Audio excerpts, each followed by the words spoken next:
Hello mga kaswerte, I am so excited because meron po akong bagong i-share sa inyo na pampaswerte. Actually, ito po ang aking tinatawag ng anting-anting. Ito pong anting-anting ko, akin pong i-share na po sa inyo because sabi nga nila, sharing is caring. And I wanted to share this because ang dami na pong nangyari sa buhay ko using this. So, if you're ready, please look for a buong laurel. Mas bigger, much better because meron po tayong ilalagay dito. So, bago po natin umpisahan ang ating talisman tutorial, nais ko po sanang ipaalala na every time naggagawa po tayo ng mga pampaswerte, kinakailangan handa po tayo.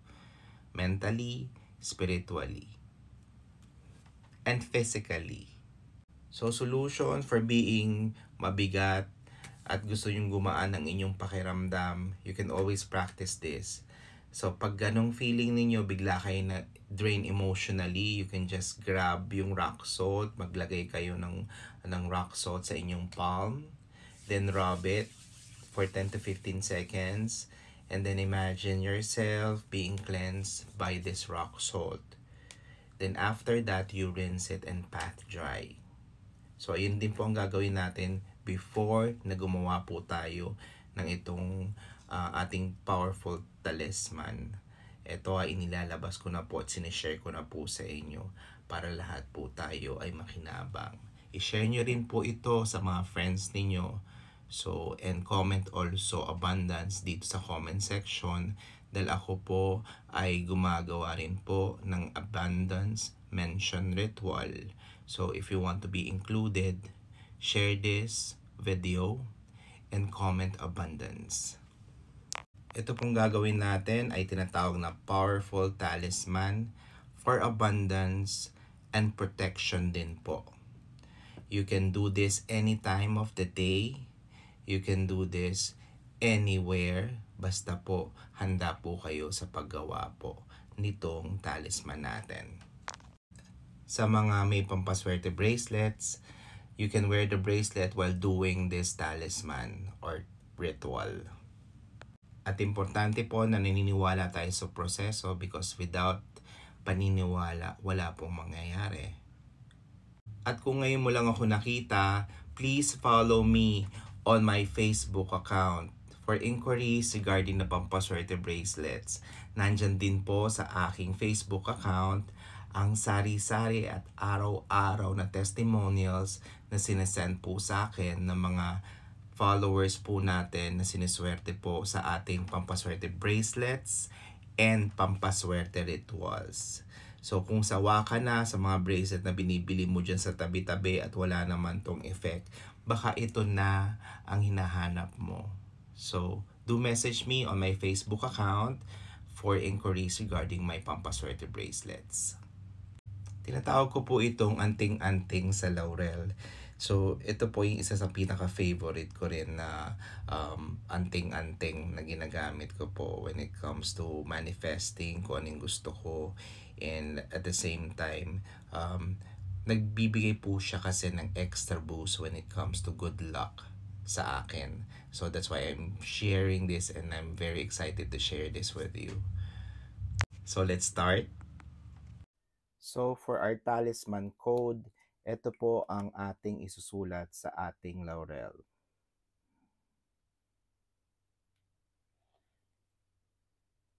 Number 8, number 1, number 7, number 2, number 1, number 9, number 7, number 3, at number 8.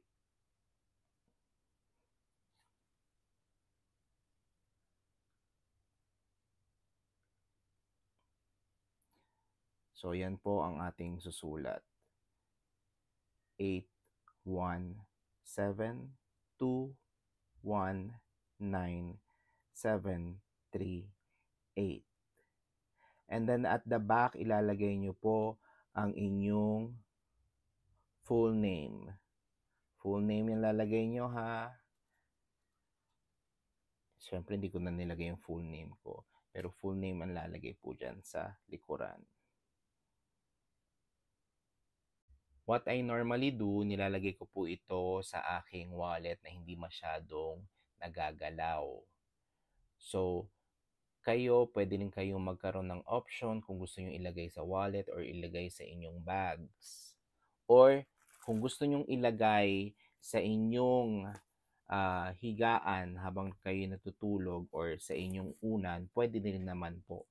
Kung may red pouch po kayo, ilagay po ito sa red pouch at ilagay po sa ilalim ng unan.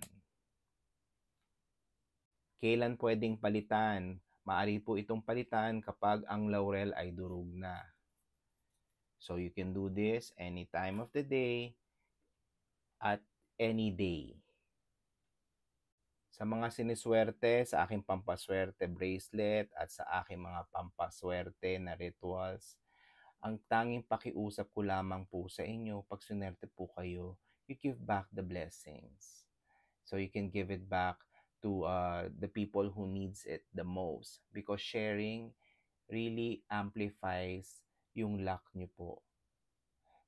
Dahil meron po tayong tinatawag na karma. So kung ano yung binibigay natin, yung ibabalik sa atin. At isa rin po yan dahilan kung bakit ako po ay nag-share sa inyo. Because I wanted to be lucky as well. At kayo mga followers ko, ang swerte sa buhay ko. So I would like to take this opportunity to thank you all sa inyong support, sa pag-like, sa pag-comment, at sa pag-share ng aking mga videos. And please don't forget to follow me on my social media account ha. Yung link nasa bio. So again, this is Angel Card saying love and light to all. Let's stay positive and let's be a blessing to others.